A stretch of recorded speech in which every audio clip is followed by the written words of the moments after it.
Okay, number 16. Yes, Loki.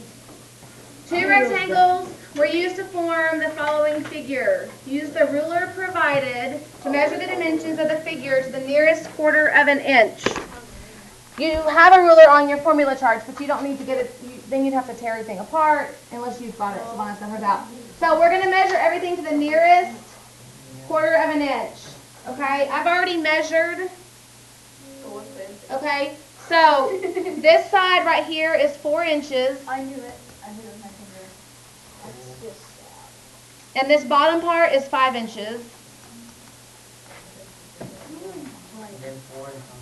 Okay, so that's for the big rectangle. And then we also have to measure the smaller rectangle. And the smaller one is 2.5 inches. And this one down here is 3.25 inches. I thought it was a square. Okay, so we have 2 shapes. We have 2 rectangles. We have a shape inside of another shape. And the question is asking us which measurement is closest to the area of the shaded region of the figure in square inches. The square inches right here is just another way of saying that you're looking for area. Okay. So we have 2 shapes. So that means we are going to have 2 formulas. How do we find, what's the formula to find the area of a rectangle? Area equals, oh, rectangle. Base times height. Okay, so we need to write down that formula 2 times because we have 2 shapes. Area equals base times height. Area equals base times height. So the first one we'll use for the bigger piece can be 4 times 5. And what is 4 times 5? 20. So area equals 20.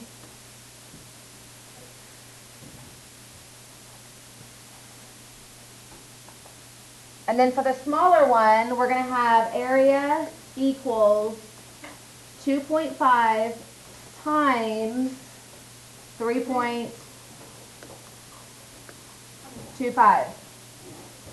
Okay, so we're going to have 3.25 times 2.5. When you multiply with decimals, you line up your numbers. You don't line up your decimals. Okay? You can actually ignore these decimals until the very, very, very, very end. Okay, so we're going to multiply. What's 5 times 5? 25. 25. So we have 5. Here are the 2. 5 times 2 is 10 plus 2. 12. 5 times 3. 15. Plus 1 more. 16. So 16. We're going to scratch this out. And we're going to lay our egg. 2 times 5. What's 2 times 5? 10. 0. Carry my 1. 2 times 2. Plus 1. Is 5. 2 times 2 is 4. Plus 1 is 5. 2 times 3 is 6. We're going to add these together so we get 5. 2 plus 0 is 2.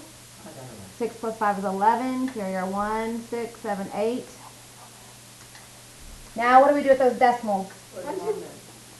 How many places are behind here? 2 and 1 more will be a total of 3. So we're going to move our decimal 1, 2, 3 times. So our area equals 8.125.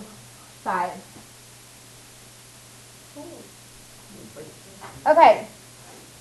With what? Why is there 3 on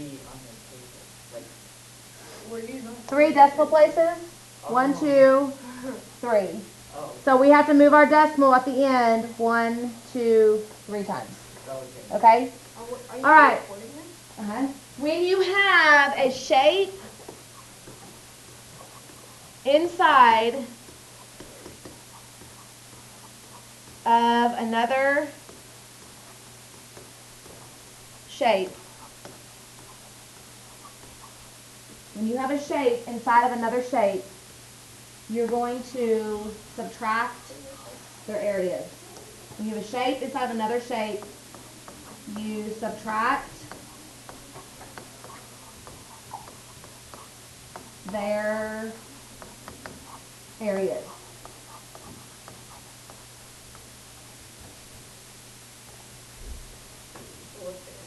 The reason you subtract their areas when you have a shape inside of another shape is because the smaller shape is sitting inside of the larger shape, which means it's taking up space, which means it's taking up area.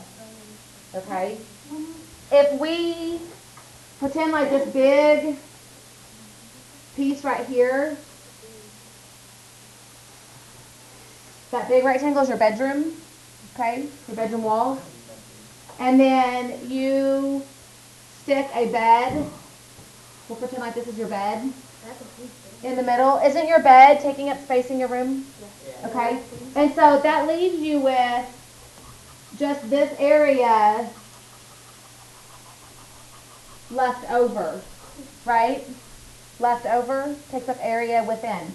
So if you have a shape, and we have this shape inside of the larger shape, after we find the two areas, we're going to subtract the two areas.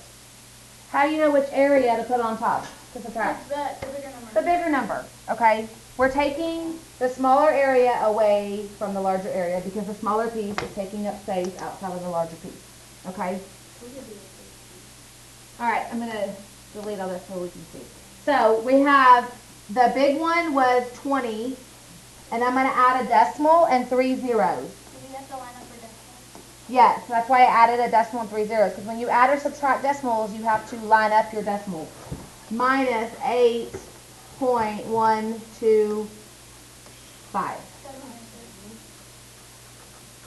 Okay, we can't subtract any of this. We're going to go over here and borrow.